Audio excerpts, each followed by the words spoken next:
Hey guys, welcome back to my YouTube channel. If you're a new viewer, I made this channel to talk about my job searching journey while having a criminal record. In my previous video, I mentioned that at some point I started to do my own things to generate some income. If you haven't seen my last video, the link will be in the description. In this video, I want to talk about how I made some income with some side hustles that I did. And in my previous video, I did talk about how I looked at things like e-commerce and affiliate marketing, all these things that are online, to see if I can make some money off that. So basically what I initially did was I spent a lot of my hours during the day learning and just watching YouTube videos about how to get into those fields. Ultimately, I kind of decided to go into e-commerce just because I had a friend that was doing very well in it and I thought he could teach me some things. So I first started off spending about a month or two kind of just learning about myself, watching YouTube videos, reading online material, and after I thought that I had a good grasp of it, I started to hit my friend up about it.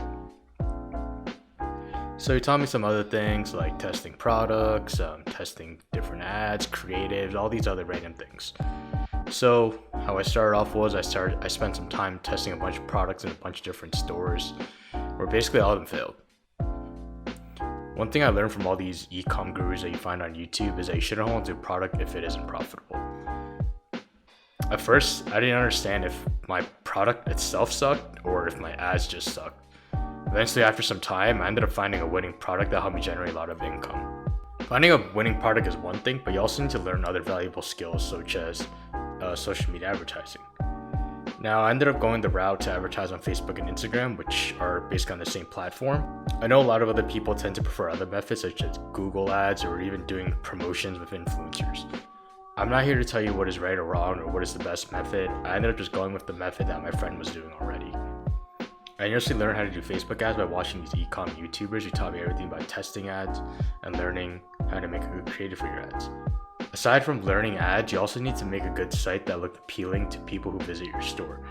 Now, I know there's a lot of people who make very scummy sites out there and just trying to kind of just make a quick buck and like scam people, things like that. But take the time to make a good site. Although I did have a coding background going into it, you don't really need that kind of knowledge to make a nice site.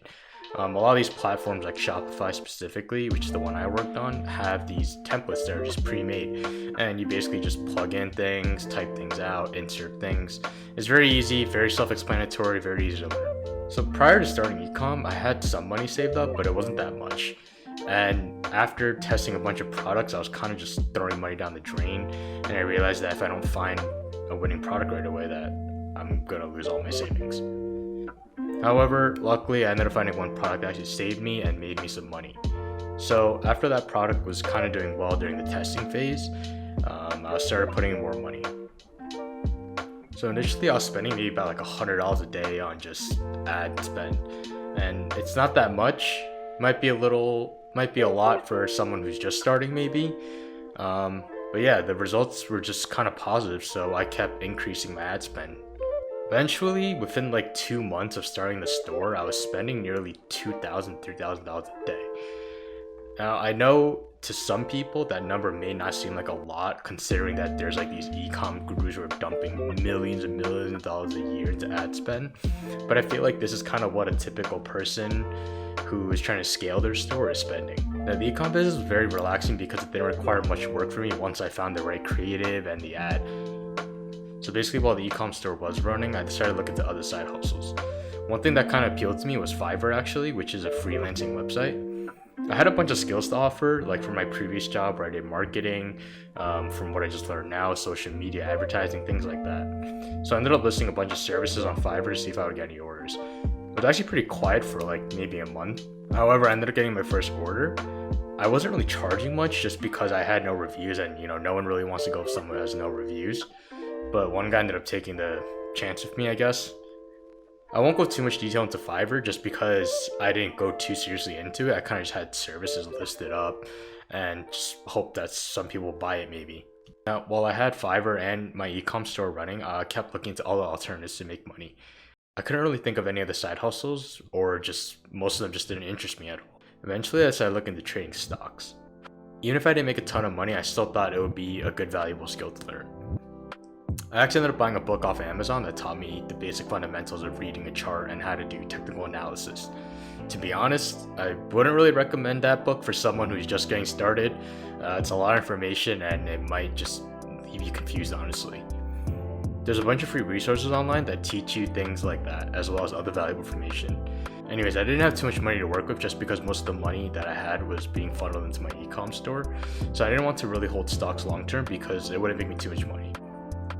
Now basically everyone says that holding stocks long term is very safe and it kind of generates you like that 10-15% whatever guaranteed money every year. It was too little for me considering the capital I was working with. So I started to learn things like day trading, swing trading, and options trading, and I'll tell you honestly that I lost a lot of money because I wasn't too knowledgeable about those. So I'll tell you now, if you really want to go into the volatile trading methods, make sure to learn and fully grasp what you're trying to do, just because I know there's people out there who treat it like a casino. But yeah, basically those are the few side hustles or alternative incomes I had while I was searching for a job. Now some of you might say that if I kept doing some of those like e-comm or trading stocks, I wouldn't have to work a 9 to 5 at all, which is true. But like I mentioned in my last video, I really wanted to work in a corporate office or some sort of office setting, which is weird. I don't know why, don't question it. But yeah, that pretty much wraps up my second video. If you guys enjoyed it, please be sure to like, comment, and subscribe for more videos in the future. If you guys want me to dive further into some of these side hustles I did, leave a comment. I'll try to make a video talking about it. But until then, I'll see you guys